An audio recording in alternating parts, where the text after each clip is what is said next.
একজন নেককার সন্তান। কি সন্তান বলেন তো? নেককার সন্তান যে রেখে যাবে।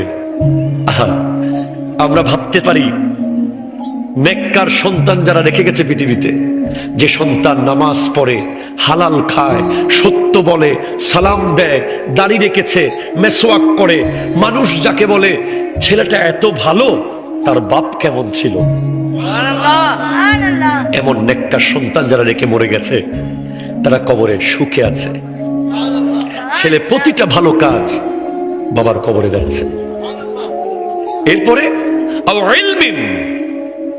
ইলমে দ্বীন। আয় হায় হায় হায়, আমাদের উস্তাদ যারা মুহাদ্দিসে আজম শেরে মিল্লাত, ওনাদের ছাত্র হাজার হাজার মুহাদ্দিস, ইনাদের ছাত্র আরো মুহাদ্দিস, ইনাদের ছাত্র আমরা। এবার ওনার কবরের অবস্থা কি? উনি এলম দিয়ে গেছেন, ওখান থেকে শত মুহাদ্দিস হয়েছে, তারা এলম দিয়েছে, আরো মুহাদ্দিস হয়েছে।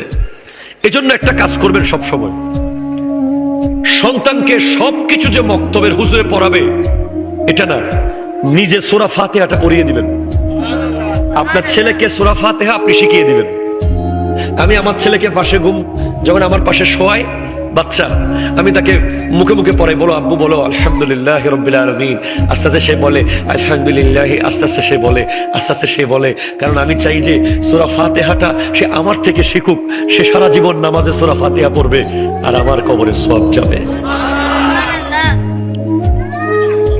এসব টেকনিক আপনাকে অ্যাপ্লাই করতে হবে জীবনে। শুধু দুনিয়ার ব্যবসার টেকনিক জানলে হবে না, শুধু দুনিয়ার চাকরির টেকনিক জানলে হবে না। কবরে কেমনে ভালো থাকবেন, হাসরে কেমনে ইজ্জত সম্মান উঁচু থাকবে, ওই বিষয় মাথায় রাখতে হবে, ঠিক কিনা?